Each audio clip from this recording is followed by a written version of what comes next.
Sophisticated Ignorance. How's the weather going over there in good old Miami? You know, when you talk about the weather, it's the worst small talk that you can bring up.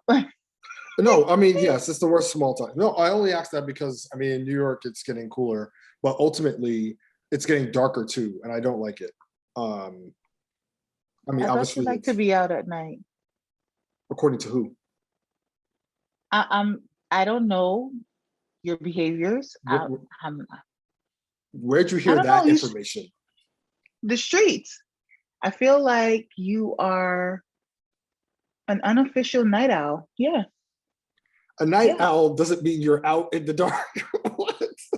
I mean, not saying that you're out in the dark. You're saying that you don't like the darkness, but night owls essentially like nighttime and being in the dark as it gets darker. I think you're calling me a bat. I think there's a difference.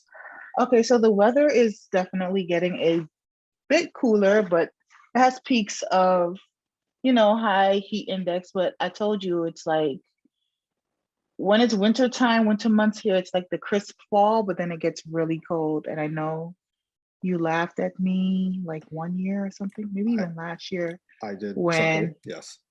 No, it was a full-on laugh when I told you that I was freezing cold and like 55-degree weather, and I had to put my heater up to 85 just to feel normal. Yep. It's getting there again. Yes. Oh, so you remember laughing at me? I do remember there was a expression of glee. Yeah. You laughed, straight up laughed at me. And yeah, I did turn into one of those. I never thought I would. Like, I was just stomping in my boots, waiting for the bus in the middle of a cold storm with -10 wind chill in my North Face and petroleum jelly on my face, and I was good to go. And now that I've moved down here, it's like any inkling of a cold chill, I turn into like an ice queen. Like it's embarrassing. Like I'm intolerant to cold. Well, no, your body is acclimated to the climate. In less than a year, though, it didn't take long. Like immediately, I just like conformed. I'm like, oh my God, it's cold. No. Well, Turned into one of those complaining about the cold every step of the way. I hated when people came over by my house and said, "Can you turn up the heat? You got heat money?" Now, heat money. Now I'm one of those like crank it up to 100 because it's freezing. Man, I'm in the current weather where it's like it is too cold to get up in the morning early. And I feel like as it gets colder, I'm gonna start getting up later and later and later.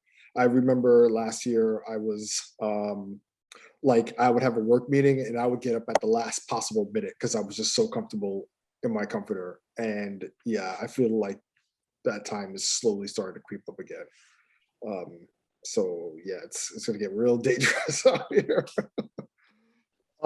Yeah. Especially when I have COVID has spoiled us. Yep, definitely. Yeah. So in that aspect. Yes, stay warm. Because as I said, the getting out of bed season is upon us. It's gonna get real tough to want to roll out of bed and do things. Anyway, welcome, gang. Welcome to another episode of our show, Sophisticated Ignorance. Woohoo! How y'all doing out there? I think they're fine, and I think they're happy to be listening to us again. I'll answer for them. Yes. Excited to hear everything that we have to say today. Okay. I love your energy. I really appreciate it. Your energy. I always bring the sunshine and giggles and I wouldn't go that far. And the rainbow and the pot of gold at the end because, I have a great pot of gold. The Academy I have a great goes to pot of gold. The Oscar is. Are you saying something? I don't think the audience is not reading you because I'm not getting what you're trying to give, but All right. All I'm saying is some days we got it, some days we don't. That's all. welcome to the show, everyone. It's your girl, That's all. Rovie. All right. I'm Vixon J. Yes. Thank you all for tuning in. Really Thanks for appreciate tuning the new listeners. Really appreciate everybody that's tuning in as we are slowly creeping towards episode 200. Pop. Yes. But yeah, we got some stuff to talk about. So let's get into it, shall we? Yeah. I just want to give a shout out. I know people don't give shout outs anymore, but That's not I just true. want to give a shout out to all the audience members who have been wearing our mask and taking shots and posting pics of our drinks on Instagram. You know, your support is really, really, really appreciated. And don't stop supporting us. We're here for you. You know, let us know anytime. You know, we'll cater to you. Any questions we have, you know, we'll answer them. Any questions you guys have, we'll answer them, of course, as best as we can. Again, we're both not like licensed professional or therapists or anything, but we've gone through a gang of shit in life, and we can give the best advice we can. So, yeah. We got mad XP points, so if you all have some questions, we could do our best to help y'all. So yeah, no, definitely. You know, we appreciate the support and the listeners and all that jazz. And yeah, we're just gonna keep rocking. You know, that's all we're doing out here. That's all you can do. Do your best. Word. All right. So what are we talking about today, Rove? Set it up. Oh, like volleyball? Yeah. Like, you know, you're gonna spike it? You lob it up and I will spike it, or however volleyball works. Okay, so today we're going to talk about toxic parenting. And that's a topic that I feel gets swept underneath the rug a lot because, you know, I don't know about your background, but everyone just wants to respect parents and your elders. So we grow up in this type of umbrella where whatever our parents say is deemed right. And until we are like, you know, well into adulthood, living on our own, gaining some independence and a voice for ourselves, we tend to not know whether or not their parenting styles were toxic or beneficial for us. So that's something that I wanted to highlight with this episode. Have you ever experienced any like toxic parenting in your past?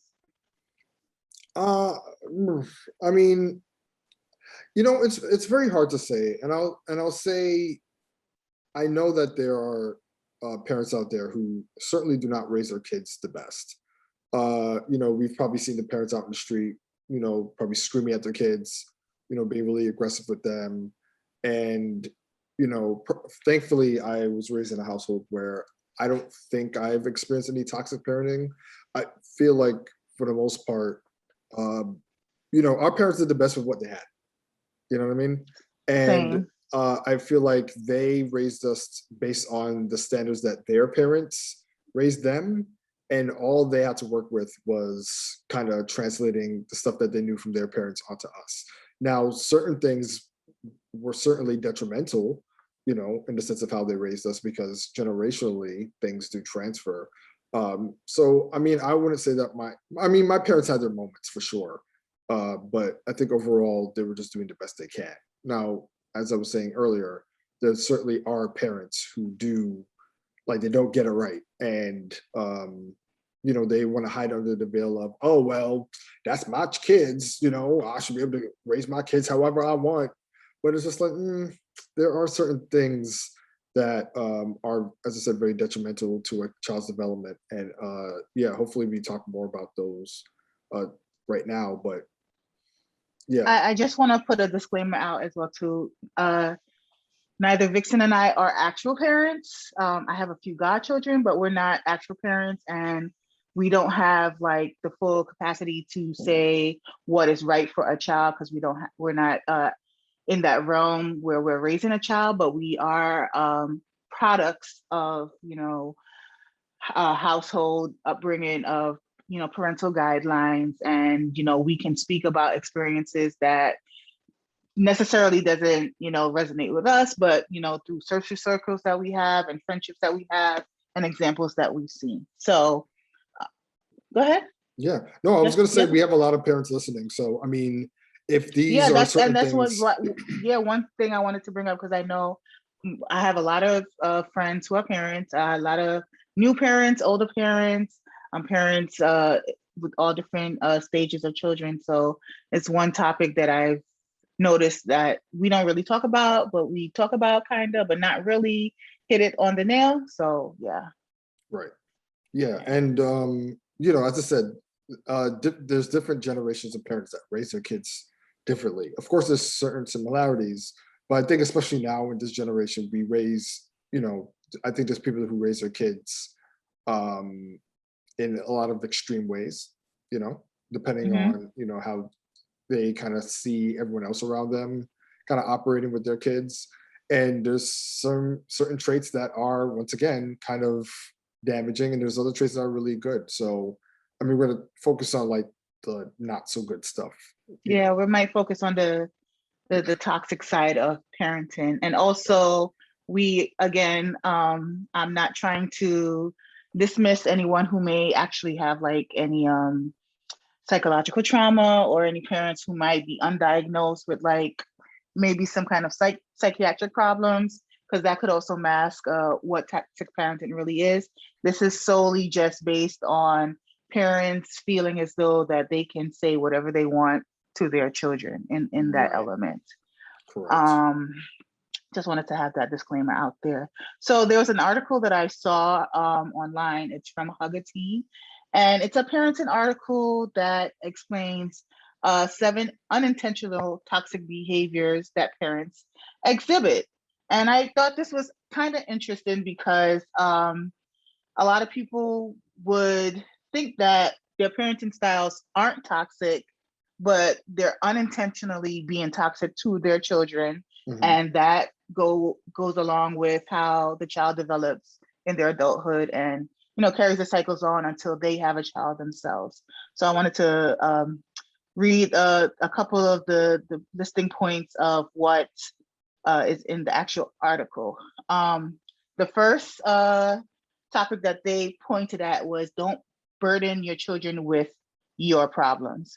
Now, I've seen this a lot with other, like in my family, not necessarily my nuclear family, but um, a lot of parents sometimes, burden the children with their own issues. So it can stem from like financial issues. They would let the child know, hey, we don't have this amount of money to do certain things. We need your help to help pick up the pace. Or Right. if a child is going through, if the parent is going through a marital problem, they would easily make the child pick a side, or say your father left for this or your mother left for that. That is also an unwavering way of putting your child into the problems. um, they burden the child does not know whether or not to pick a side. Child is not equipped to handle adult problems, and it's easy to try to have a child to sway towards your side of the story when you're upset with your husband or somebody else in your family, or you don't like your husband's mother or something like that, or giving them too much information about financial problems. Your father may have lost his job. Child does not know how to deal with that. If your kid is going to school and you having mortgage problems, and instead of saying, hey, you can't do this because we can't pay for this, I know there's a certain type of line that's blurred, because sometimes I know parents want to be totally honest with their children and say, hey, we don't have the money for this.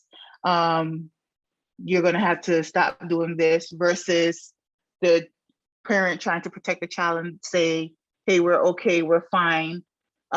Money's not an issue. So where do you think the line is drawn in between that aspect, between trying to, because they both can lead to toxic behaviors by blunting your child from the truth or being upfront with them? Like, where do you think that line is going to be divided in regards to telling a child about your problems?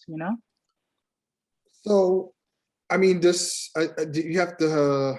I feel like there's a way that you could certainly finesse, certain conversations, right? And I think a lot of parents, like I remember when I was growing up, um, I, if there were like issues with money, you know, I mean, my parents would just say, "Hey, I can't do this right now," or giving enough information, but not the whole context. Like, "Oh, I can't do this right now Right. because ABC." It's just like, "Hey, sorry, can't do this right now," or "Hey, we have to wait until next time," or "I can get that to you another time." And I think a lot of parents just aren't. A lot of parents don't know how to talk to their kids properly, and not in the Mm, sense of like disrespectful, but just in the sense of relaying information.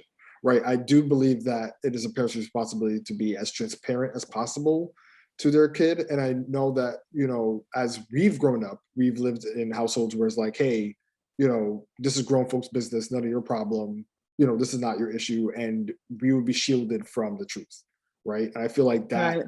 if anything, it's the opposite, where instead of burdening, kids with issues, you're not necessarily burdening, but you're not even like saying anything at all, right? Until it has to come up like years later. It's like, wait, oh, so that's why you guys are operating that way, Yeah. because y'all Yeah. weren't financially stable or anything like that. Oh, I just thought, and of course, as a kid, you're now filling in the blanks and you're making assumptions.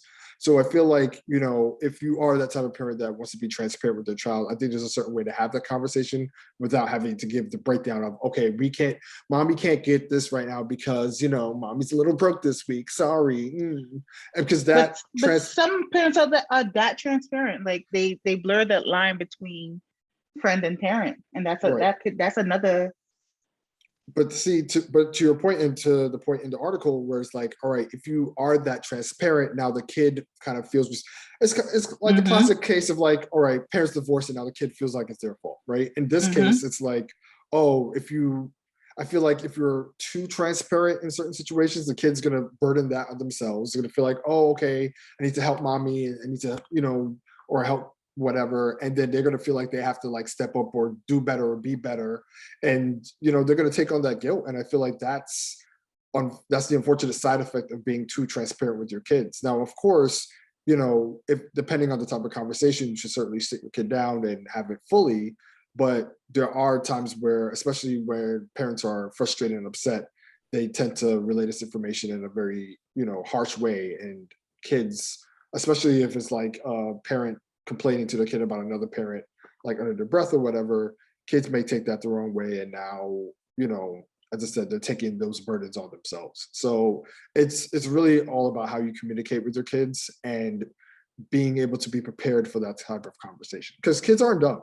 You know what I'm saying? Yeah. Especially kids are not dumb. I think, we certainly have to get out of that notion where it's like kids only know so much or they don't soak in, all everything that happens around them. They do. They're very observant. So we have to treat Mm-hmm. them with enough respect to where it's like, all right, let's have a conversation. But if you're not prepared to have a full discussion about certain problems and issues in the home, then you just have to wait until you feel like they're either age appropriate, or as I said, you can build that relationship with your child where that transparency, is helpful.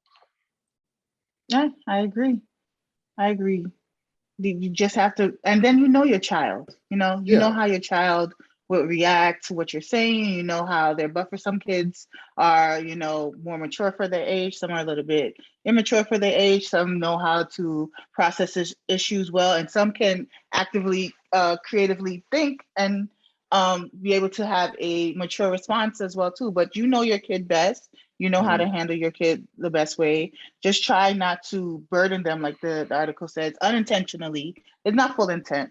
Right. Unintentionally burden your kids. We have a whole nother topic with intentional toxicity with parents. Mm. Another highlight was to discipline, to teach, and not punish. Um, they talk about using discipline to teach children from right or wrong, but in the heat of the moment, parents get upset, emotions are, thrashing around, frustrations are all over the place, and Hmm. instead of trying to provide a teaching moment, it's more of a punishment. And in the article, it says punishment often causes embarrassment and shame, and our children learn to brace for impact every time they do something wrong. So this is more of like a negative reinforcement for them.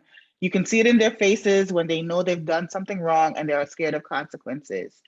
And it also says that even though you're in a teaching moment, there shouldn't be consequences, but a way to fix a negative situation instead of just punishing them, and you could lead to a teaching moment. I agree with this because many a times, I don't know about you, I've done something very insignificant, like maybe like took a pastry. This is like really like soft, took a pastry out. But this is in Grenada too. So all rules are out of the window when you're outside the US, right? I got two stories lined up for you. One for me in the US, one for my cousin. No, one for me in Grenada, one for my cousin in the US. In Grenada, I'll do something real insignificant, like maybe steal like a guava pastry or whatever. Then all of a sudden I would get called into the room because, parents know every freaking thing. Right. And word And spreads on the then islands very fast. word spread on the island very fast, what kind of child you're bringing up. And I'm not, letting everyone know that this is abuse or anything. This is not abuse, but I guess this is normalized in my household. But a belt was definitely the tool of choice. You committed a high crime. Let's be fair. No, I didn't. First of all, the belt was definitely the shining star, and I have very very much got some planks, planks, pling, pam, pam, pam, pitting, pong, pong, all those sounds that you hear every time that belt buckle landed right on my backside. So I've been disciplined and quote unquote punished with a belt. So I know the next time I try to do something or anything, it didn't even big or small, whatever it was, anything, I know that I was going to get the belt. And that was my parents' way of dealing with, teaching. Discipline. Right. Yeah, that wasn't a teachable moment. Well, teaching through punishment. Because that was not a teachable moment for me. No, well, the lesson is don't do that shit again. So that's the lesson. And I never would. And I exactly. never did. So you learned something. There it is. And I don't know if I can do that to my child. It depends. Like sometimes, I don't know. I don't know if I can do that to my child. I can't say yes or no until I have a child. And, whether or not what works, because I know everybody has different parenting styles. And I know a lot of, generations, like my generations, we're trying not to, apply, punishment with some type of like abuse or violence or anything like that. But honestly, I just don't know. Because, if I got it and I turned out okay, then why not? Well, I've been out in the streets, not those type of streets, but I've been out in the streets and I've had a nickel for every like parent that I've seen shot with a kid in the middle of Church Avenue or Flatbush or in Brooklyn. It's just like, damn, I'm rich. Yeah, I think that's a whole different, it's a cultural thing there too. Now, fast forward to the whole punishment and teachable moments. I have a cousin, and I remember my mom told me this story. My cousin was bad as hell. He was doing whatever the fuck he wanted to do, and my uncle didn't really like discipline him, discipline him as my parents did me. And I think one day he finally like hit him on his arm, and it wasn't even like a backhand, one of those backhands, like pow, like those pops. It was like a soft like hit, and he was outraged, right? So he said, I'm gonna dial the police and I'm gonna tell them that you abused me. And he said, here's the next thing. He said, I dare you to. I guess what he did? He called the cops. The cops came to the house trying to arrest my uncle for attempted abuse of a child. And that doesn't even take the cake.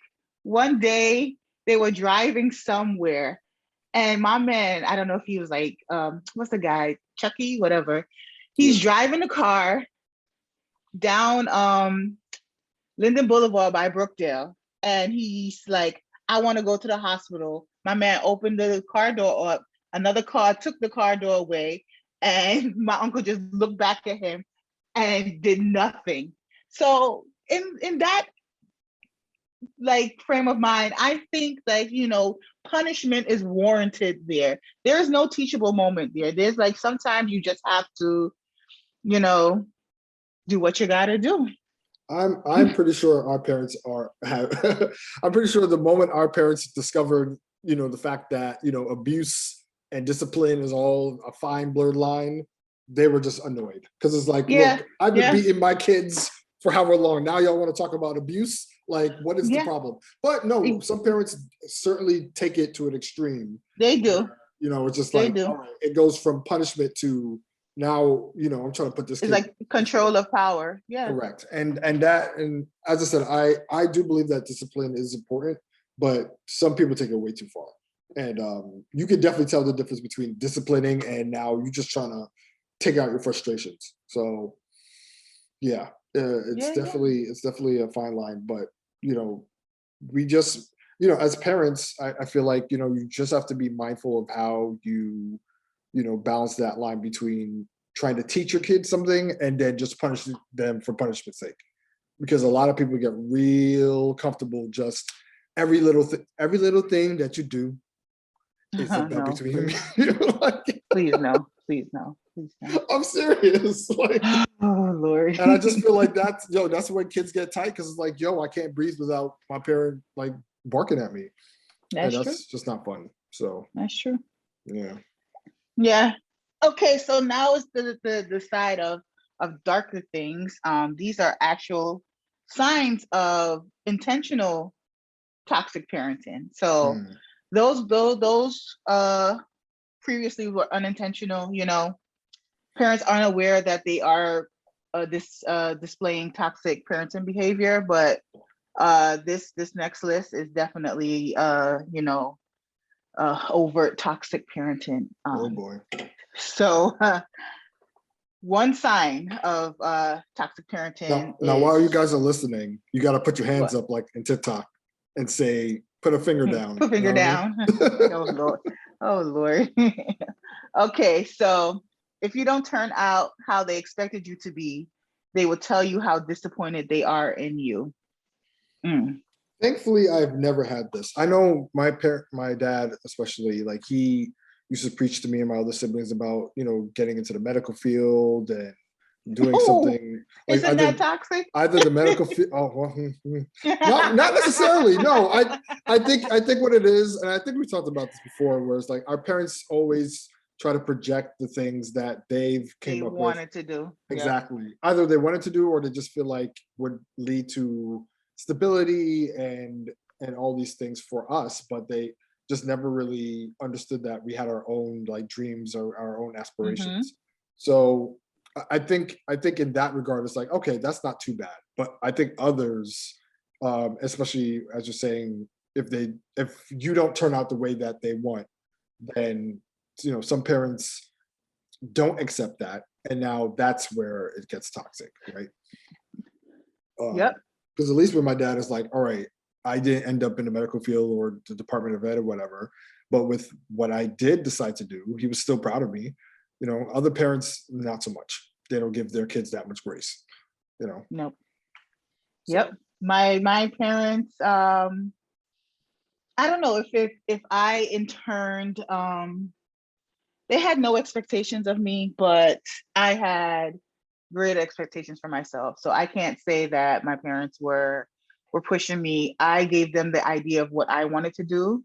I mhm. think that's where maybe the little toxicity lied. I told them what I wanted to do, and then they pushed for me to do that. So it's Mm, more like a dance mom, soccer mom, medicine gotcha. mom kind of thing. So Yeah, toxic reaffirmment, or I guess toxic affirmation. I don't know. I guess that's a yeah, I understand what you're saying. I'm sure yeah, there's a term for it, maybe toxic reinforcement or something like that. right. Where You they know, kind of go too far. It's like, all right, hmm relax, calm down. indirectly, yeah, Everybody, yep, everybody, just take a chill pill, okay? Like this is my career aspirations, not yours. So yep. yeah, I get you. Another sign is as a child, or maybe even as an adult as well too, you're constantly scared of what to do or what to say around your parents because they are quick to anger and it's like a ticking time bomb. So you're always, on edge and walking around on eggshells because you're not sure what may or may not set them off because Hmm. they are just quick to anger, and regardless if you're their child or not, they will blow up in your face. And I've seen that happen. Sometimes, you look at someone and you see them manifest certain behaviors like, why are you always so quiet? Maybe it's because of their Right. upbringing and they know that if they say or do anything that someone might snap. And that's a trigger for them. So they don't really say much when they're around people in Right. general, and that's just something that stems from their childhood into their adulthood. And that may seem as, standoffish, but it's more of a, protective, kind of shell that they made for themselves. So Yeah, they definitely shelter themselves. And I feel like, I mean, if you know somebody, and obviously talking to the parents, if you know somebody that is quick to anger when it comes to their kids, maybe from parent to parent, well, then again, I would say from parent to parent, that should be a conversation. But most parents would be out to, that's not your kid. You don't know how I raised it. Parents get very defensive when it comes to other people yeah. trying to tell them how to parent. And I feel like, yes, there should be a level of boundary between someone who is obviously trying to look out for the betterment of your child versus them trying to tell you what to do. And I feel like we need to normalize the concept of communal parenting in a way where, you know what I mean, is like if someone, especially someone close to you, it doesn't have to be, if it's a stranger, then yeah, of course that's a little dicey. Because I know people are very defensive when it comes to strangers kind of trying to police parenting. But if it's definitely someone like a friend or a close relative or whatever, obviously for the benefit of the child, trying to tell you certain things that you should do, I feel like certain parents need to kind of take off their defenses and say like, okay, you might have a point here, or you might be right. you know Maybe I could probably just like take it easy, or take a step back, or really understand why am I getting so upset with everything that that my child does. So I really think that there needs to be a proper balance between the constant defenses that parents put up, especially when it comes um to constructive criticism of their parenting skills. So um I hear you with the it takes a village but theorem, at the same tune, but I say that to say that is in an ideal world because but we do not I operate that would way. have to I would have to mildly disagree. I wouldn't strongly disagree. I'll mildly disagree. Only because just growing up, I know one of the key staples my parents instilled with me was one, never talk about people's money, two, never try to insert yourself into another person's relationship, and three, don't talk about people's kids. Whoever. This could be your sister, your niece and nephew, that could be your first cousin's child, or Mhm. however close you may be. They still will tell you, go suck your mama, because and y'all have the same mother. Go suck your mama. You don't know anything about my child. I will raise my child how I want. And that's the bottom line. A lot of people aren't very receptive to hearing outside things because they feel as though they know their child best. And sometimes it's a hard pill to swallow. Sometimes you may not know what's best for your child, and that's why sometimes they act out, or they withdraw themselves after you do certain things, and you may not even be aware of those things. And Correct. I don't know how I'll be as a parent, but if somebody can call me out and on some shit that I'm doing that I'm not supposed to be doing, you know I probably will be resistant to it at first. I'll be honest with you, because Of again, I course. will be one of the ones that say I know best, but then I would have to like take that time aside to really assess and say, hey, am I really fucking up the life of my child? You know what I mean? But the wild catch 22 to that is that, obviously you're not seeing yourself outside of your parenting, right? Mm-hmm. And considering that every new parent is new at this thing, you're thinking that, okay, just because I brought a child into the world, obviously I know, I mean, yes, of course you're gonna know what's right for your kid, but at the same time you think, oh, okay, I got this parent shit on lock, right? And Mm-hmm. not exactly how that works. You know what I mean? Like there's still a lot of things that parents need to learn and develop and grow into parenthood, right? As kids grow into childhood. And I feel Mm-hmm. like once again, people get very defensive when it comes to that, as you were saying, because it's like, well, you don't know my child more than I know my child. You don't know me. And it's just like, okay, understandable. right? But, as I said, if you're in a position where you are still learning, then you have to take your ego out for just a moment in certain cases, right? Not every case, but certain cases where it's like, and especially if multiple people have been saying something where it's like, okay, I recognize that people around me have kind of noticed that I've been doing this. Maybe I should step outside of myself. In an ideal situation, I'm not saying it's easier said than done, but in an ideal situation, step outside of myself and realize, am I kind of doing too much? Or, what I'm saying, especially when it comes to my child, is this the best way to kind of approach them or address them? Is this going to affect them later on? Like, of course, parents are always thinking in the moment. They're not thinking of like the future ramifications of their behavior and how that affects their kids. So, and that's true. Yeah. I don't think, even my parents would say, how would this affect 30-year-old Rove if I do this for her at 8? You know what I mean? If anything, I'm going to start a therapy fund for my kid, and I'm just going to put $1 every time I feel like I get frustrated or I do something OD. I'm just going to put $1 into this therapy fund, so by the time they get old enough, they can use that money for therapy. And great, look, boom, circle of life. I feel like that's only fair, that sounds ideal. All right, the next sign of intentional toxic parenting is if you don't do as you are told, your basic needs are not met. For example, if you don't clean up your room, you won't eat dinner. Yeah, I've seen that. Big jail energy. But it's giving me jail. I've seen it happen. And it's like a power move, I'm the parent, I'm the adult. You don't have much to say. I'm the one that's feeding you. You have no bills. It's always like, compounding different types of things. What you're saying, it's true that, if a child doesn't clean their room, they don't have a right to eat dinner. That's OD. That's OD. Okay, it happens. That happens. It's giving me jail warden, and y'all kids are now, the people in jail. It's giving me Lifetime movie for sure. Lifetime movie. No, I know. Yes, to your point. Yeah, using it is a form of control, and I think at that point, parents are just thinking about the end result, right? They're not thinking about the implications of that behavior. Where it's like, I need to get this kid to clean up the room.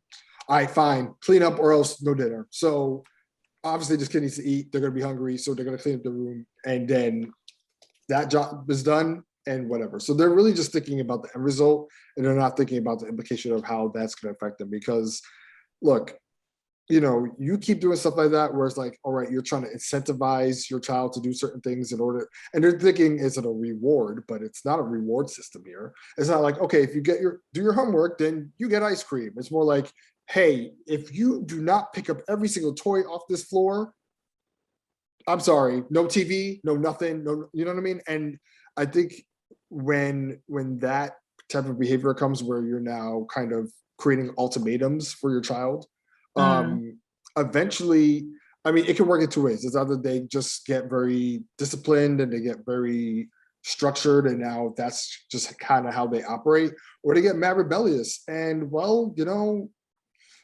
how do you now manage that? Because the more rebellious they get, the more you're going to feel like you have to discipline them, and then you just create a very toxic, parent-child cycle, and that doesn't end well for anybody. So, yeah. I do not agree with that form of. I don't agree with it either, but I've seen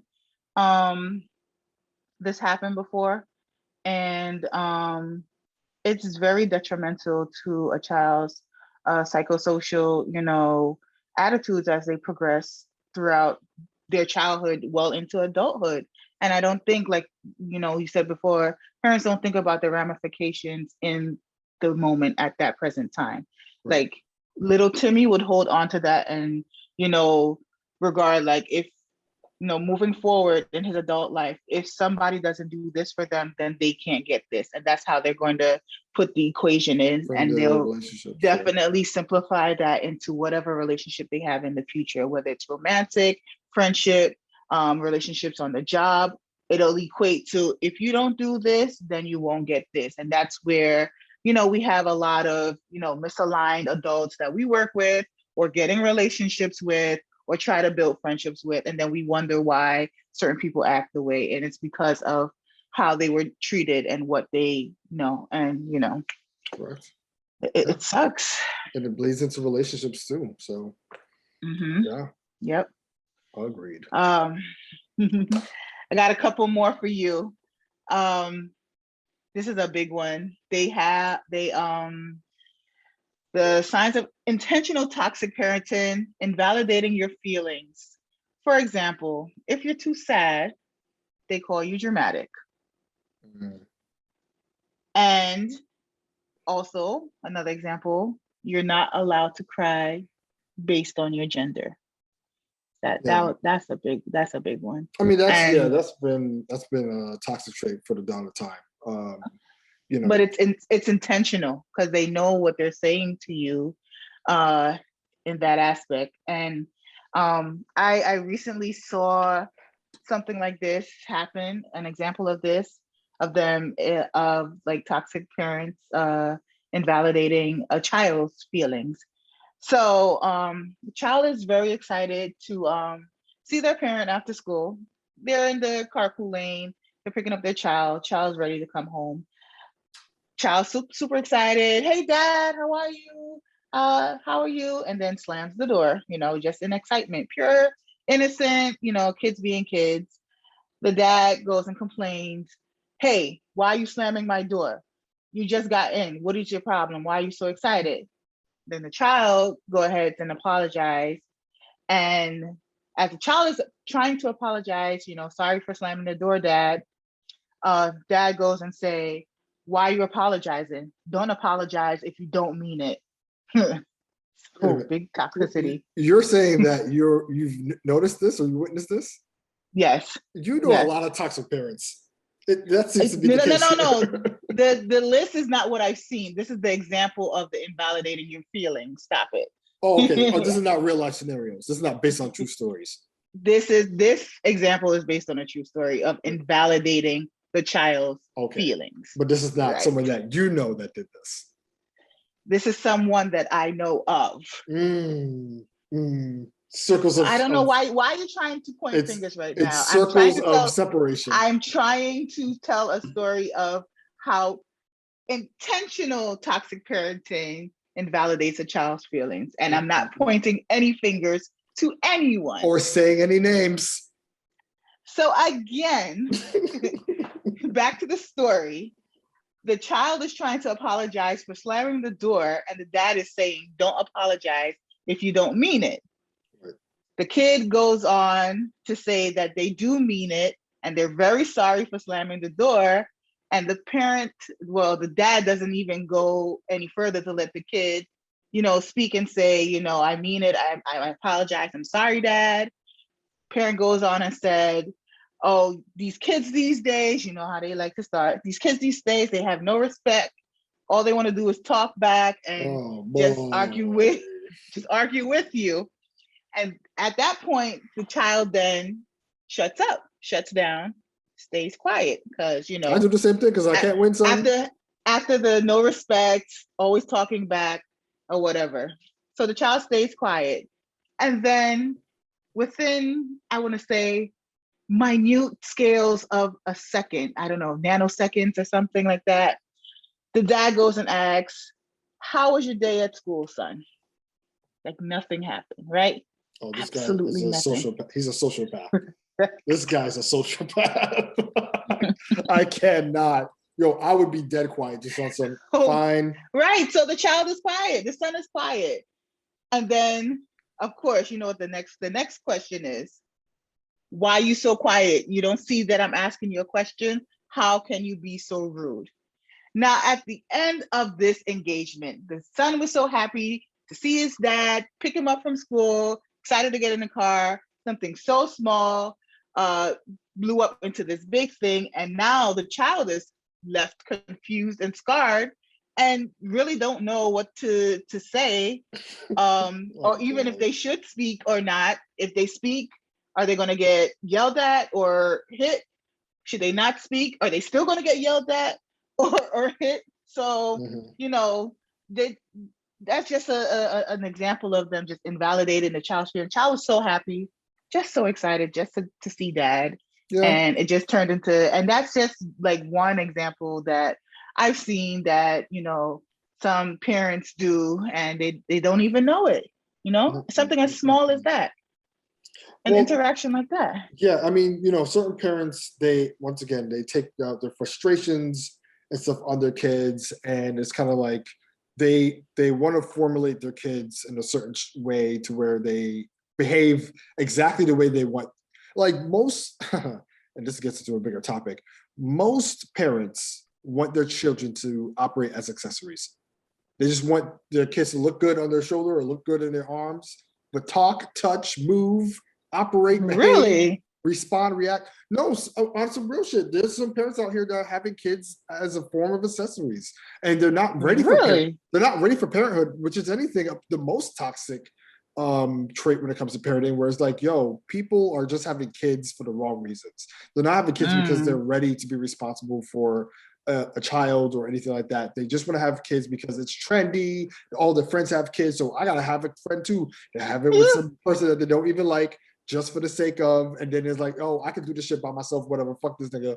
And now all of a sudden it's like, yeah, look at me and my kid, I'm dressing him up just like I would, whatever. And it's just like, you're treating your child like an accessory, you're treating your child like a commodity, and you're not actually treating them like, you know, your child, right? And it's all Yeah. because you want to be a parent all for the wrong reasons. And we see this all the time, and we don't recognize it that way because it's like, all right, you never see a parent just blatantly just disregard the child in the sake of like, all right, well, yeah, whatever, okay, mommy has to go this or daddy has to do this, whatever. We're only seeing it from the outside, right? But as I said, most parents have kids all for the wrong reasons. And I feel like, if you're bringing somebody into this world, you have to prepare yourself to realize like this is not just a part-time job, or this is not just like okay, my baby cute, all the pictures, Instagram, and then you operate the same way like you used to. You know what I mean? So I mean that's just a bigger issue in itself. And I've realized that that's been a lot of the case in the past. But I feel like I would hope that now in this present time, people are having kids intentionally instead of it just being like, yeah, just have to have a kid because the clock is ticking. Or, oh, yes, I said, I don't want to be the only person in my friend group that doesn't have a kid. So might as well pop one out now. Yeah, as I said, we just have to be more intentional with bearing children in general. But that's a whole different bag of worms. And I feel like you were attacking me in that moment I'm sorry? because, yeah, I feel like you were attacking me, but that's a whole nother conversation. Sometimes, it's not even about a trend thing, but there are like, certain implications where people do want to have children, but I do agree with not having children in spite of not having children just to make someone jealous, not having children to have them as, like you said, a gift bag or a trending item.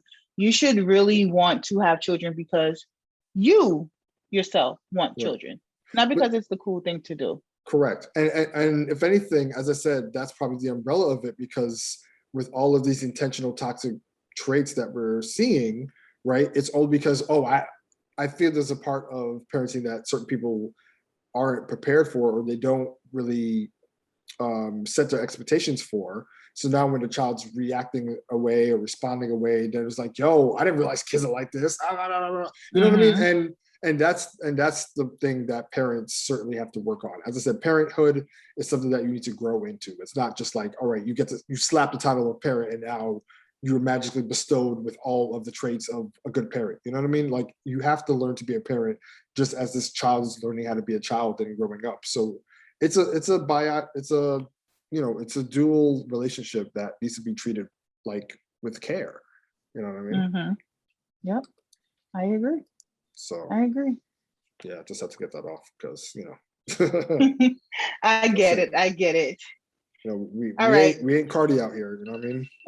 So Um, hotline blinging. Your hotline no, absolutely not. That was a little alarm there, but carry on.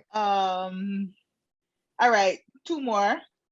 the intentional, and I know this is definitely geared towards our cultural upbringing and our religious upbringing. They use religion to shame your behavior. So Sorry, I was reading the line that you wrote down. what right? Do you know when people like you go to hell? Wow. I've never heard that You line weren't in my supposed life. to say it. I'm sorry, but go on. You're I'm just right. saying. You weren't supposed to say it, but whatever. Golly, this I'm- writing to just not let you see things. I jumped the gun. Peekaboo. My bad. Go on. Yeah. Just let it out the holster, didn't you? So they use religion, like I said, is geared towards our like a cultural and religious upbringing. Because I know, we're both from like a Caribbean religious type of background, and they use religion to shame your behavior. And I've been told this like maybe when I was like in my breakout years, like my early 20s. Yeah, I've been told this. Okay. Do you know where people like you go to? To hell. I'm Yes. so sorry that you have to deal with that because I mean, yikes. you know what it is though? It didn't bother me because I know it wasn't serious. It wasn't serious. I mean, but for the intentional toxic parenting, they really hold on to the religion, like tight hold for just for discipline purposes. Like my family, they're more of a jokey. We have like dark humor. We say things to cut each other. But I knew that growing up as a child. Like I was honing on that. I knew not to take things seriously. I had to develop a tougher skin because of that. If I wore something too short or whatever, my mom like, oh my God, the guys can see a little pom pom, like things like that. You know what I mean? All right. So I mean, yeah, it was in my breakout years. But... like, going to Juve, jumping up, but let's say you are doing something that doesn't warrant like something like that. Like I was just wearing wigs, wearing tutus, doing all kinds of whatlessness or whatever. But that was just, me learning myself and learning how to maneuver myself during my early 20s. Now, somebody who probably didn't have the same upbringing as me and probably do behavior to warrant such a reaction saying, do you know where people like you go to hell? Let's say someone who's probably just turning 21 and going to their bar for their first drink, and their parents have such a stronghold on them. This is the intentional toxic parenting. They will go out and say, why are you going and drink at a bar? Do you know where people at bars go? They go to hell. That is extreme. That's so extreme, but it happens. Like the extremists, people who are very, evangelistic in that aspect, they use religion as a type of policing effort to try to enforce certain behaviors with children. And, then they have this fear of, oh, if I do this, I'm going to go to hell. Or if I sin here, I'm going to go to hell. You know what I mean? So that's another, form of intentional toxic parenting that I've seen as well too. It's like spiritual punishment in a way, where it's like, hey, I won't beat you because when you go to hell, Satan gonna get the bell on you. Oh, and I'm just like, well, all right, well, now I have to make sure I'm seeing the pearly gates because I ain't trying to get whipped by the devil. So yikes. And yeah, no, I mean, obviously there's nothing wrong with being raised in a religious, household. But yes, if parents are using religion as a means of control and stuff like that, and policing your moves in a certain way, then that's where it's not okay. Yeah, that's where it git's a little wild. It gets dicey there because you are being raised that whatever religion that you are a part of, that your higher power will always forgive you and always have mercy on you. But then your parents are being backhanded and saying, if you do this higher power is not going to save you. You going straight down to the bad zone. God forgives, but they don't. Just remember, keep that in mind. They don't gotta forgive. Do parents forgive? That's a whole nother topic. But anyway, let's not talk about fantasies here, okay? Let's not. Fantasies. Do parents apologize? Let's talk about the real stuff. All right? Do parents even apologize? That's immediately no. That's I don't think I've ever gotten an apology, but that's a whole nother topic. And finally, last on the list, if you don't look a certain way or you don't weigh what they thought you would be, they blatantly or subtly insult you. I Mm, think this touches home with me a lot I because, could, and yeah. not even my parents per se. I mean, my mom would always say, "Oh, maybe you shouldn't eat that," or that's the subtleness. My mom was very subtle. My dad didn't really care about whether or not I was big or not. He just accepted me for who I was. But he'll just say, "Well, she's fat," and call it what it is. What really ticked me off was that my older cousins, would always call me chubby. And that was like a Mm, nickname that they would like hold over my head. And I did not appreciate that. And that just, everybody just ran with it.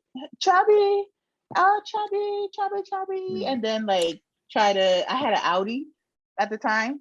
So the Audi always, and I had my little belly, whatever. So my Audi was pretty much out there. It was actually it's still pretty good, but it's pretty much out there. And they would Now we're like talking about belly poke buttons, my guys. We're not Audi. talking about the car, not to be confused, because I know I you're didn't saying say Audi. Audi, I said Audi. You see how it sounds similar. Anyway, carry on.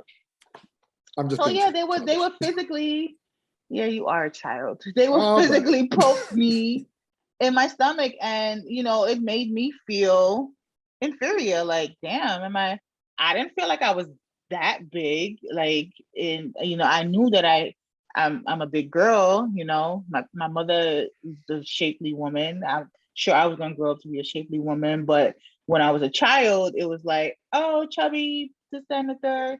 So it's like they expected me to look a certain way, and I didn't. mhm. So it was like, it just backhanded and made me feel more insecure by myself. And they don't think about the repercussions of what 30-year-old Rovie Right. would go back and think of. Because every time when people talk to me, they're like, "Oh my God, Rovie, you're so strong. You're a beautiful Black woman. Why are you so insecure sometimes?" Because that little 8-year-old me is still inside, where I still feel tea sometimes, and I Exactly. haven't Yeah. gotten over that. And the wild part So, is, I mean, even outside of parenting, family, whatever, that's a different topic. But right, the way that your parents like critique you and criticize you, you absolutely carry that into adulthood, right? And mhm. it's even outside of appearance is more like intelligence, is more like all these other traits. Where it's like, oh, that boy, he's so Mm-hmm. damn lazy, he don't do nothing, Yeah, whatever. don't label your kids. Yeah, you can't label Cool. your All kids right. I'll either. keep, and now you keep that same energy to your 40s. Yep. I'm just lazy because I've been hearing that shit my whole life. Or yeah, that boy's so stupid. I don't know why he ain't got no sense. Good job. Now your kid Man, is, Caribbean people call them by their nicknames. but I They go mean, strippity, they go chubby, they go blackie. not That they Blackie. call you by your nickname, and that sticks with you forever. Yes. When you hear Blackie dead, that's like, you know what I mean? Yes, No, that's not exact, Blackie died.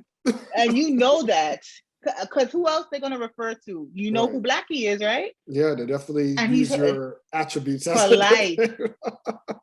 for It life. is wild. Yeah, And no, but that thing, it definitely ripples into your adulthood as a child because when if they keep reinforcing these type of, notions where it's like, oh, why are you so stupid? Like I was in my building and I saw a mom and son interacting, and it was something as simple as the son, it happened to be raining outside, but the kid came down with flip flops, just to help his mom with some groceries. And the mom was like, yo, how you could be so stupid coming down here with flip flops? You don't see it's raining. All you do is pay attention to video games and this and that, this. You're on your phone. You don't pay attention.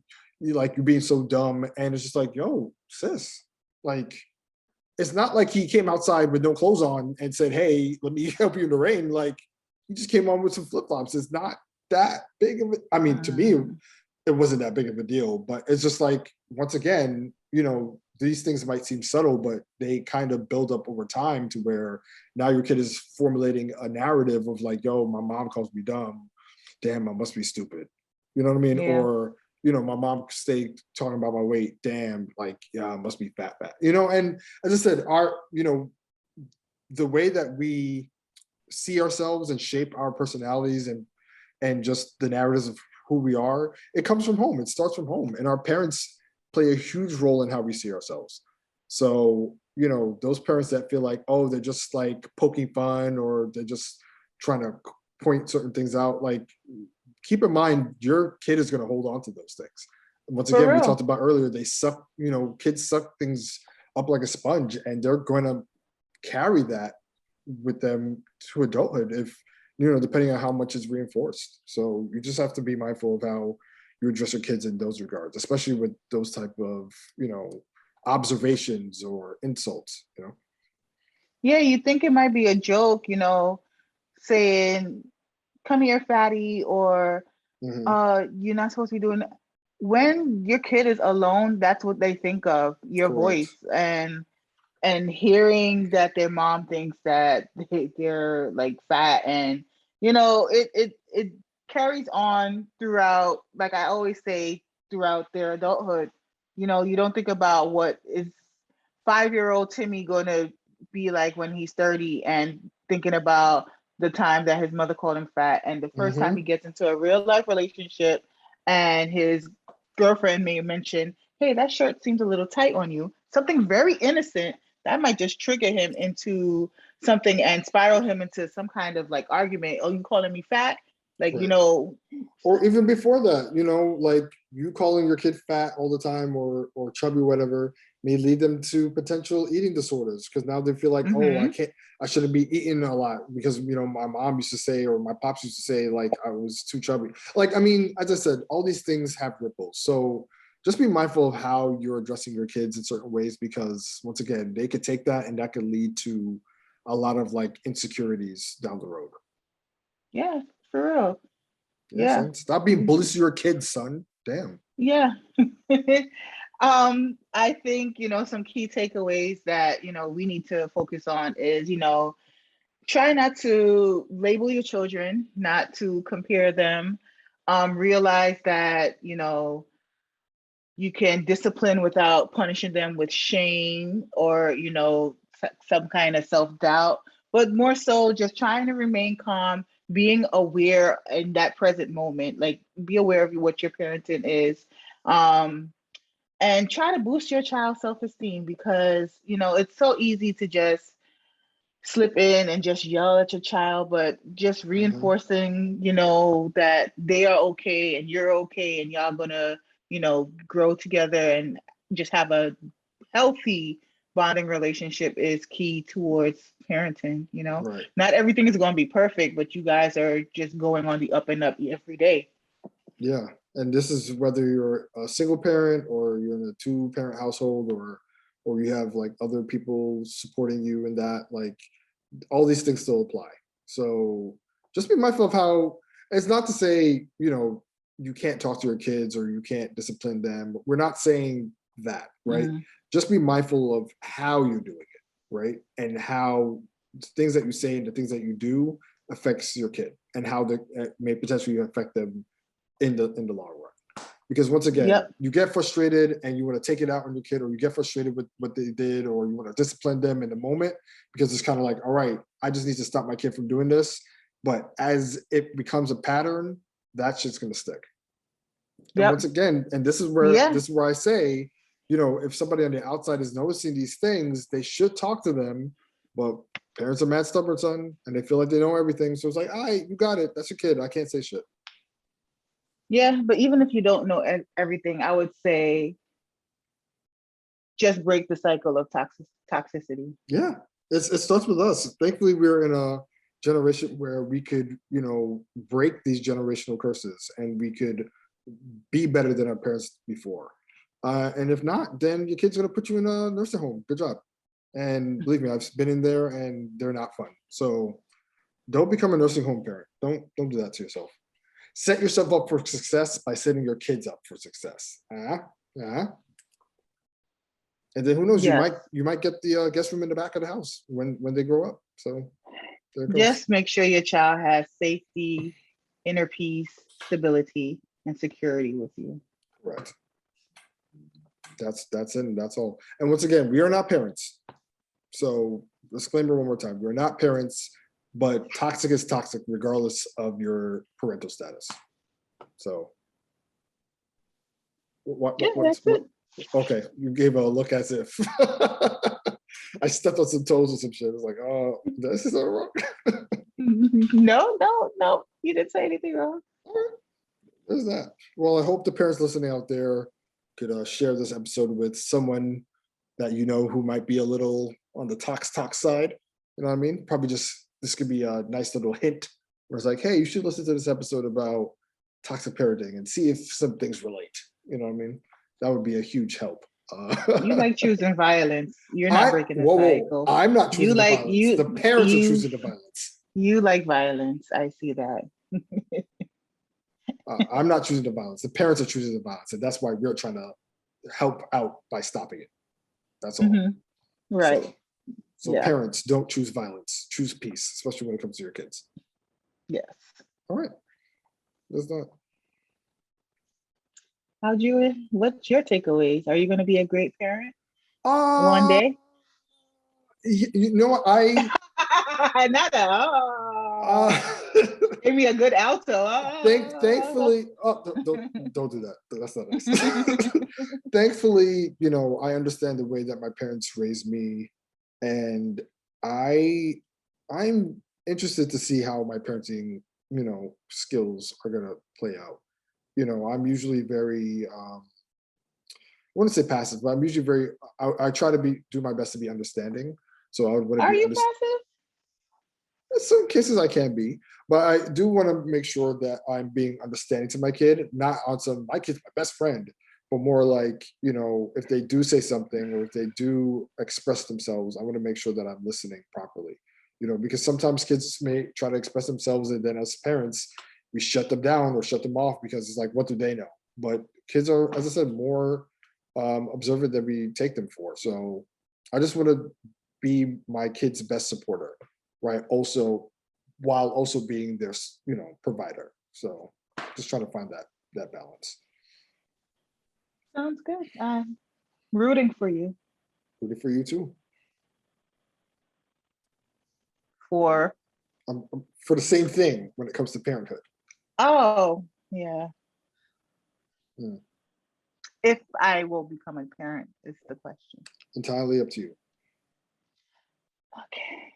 This is going south real fast. I didn't. All right. Well, we don't have to talk about it.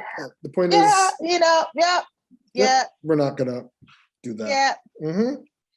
All right. So be better parents. That's the takeaway. All right, guys. So just be better. We'll just end it there. I can't stand your ass. I swear to God. Just gonna leave it. I think I hate you overtly. Ouch. Intentionally. You hate me intentionally. Toxically. Yikes. Big yikes. Well, thank you guys for listening.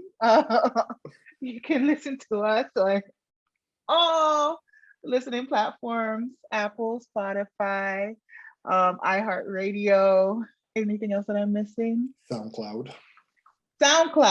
Oh, infamous SoundCloud. Big up the big SoundCloud system. And send all your questions. We do really want some questions. If you guys have any questions, like I said, we have lots of life experience. We might not be actual therapists, but we do have good solutions, and maybe we can help you out with your problems. We don't need to be therapists, so to speak. We're just two good friends that's giving you some advice. That's all. Or give you some direction. Yes. Yeah. Okay.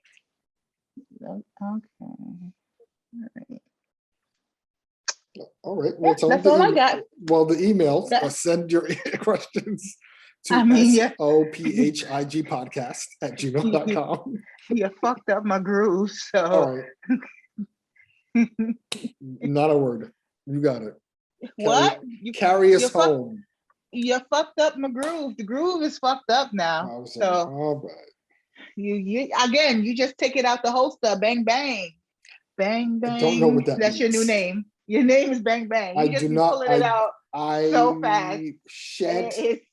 You've been pulling it out so fast this whole episode. Don't like the phrasing of that. Don't like the way it sounds. Don't like the context. You said it. You pull it out the holster. You ready to go. But I don't want to be called Bang Bang. Please don't call me Bang Bang. Please that don't. Sounds like a really cool name for you. I'm begging you, please don't call me that. Please. Again. All right. It's time to go. Yes, it is. Thank you all for Time to go. listening, and we will catch y'all next time. See you next time. Say goodbye, Ruby. Bye, Rovie.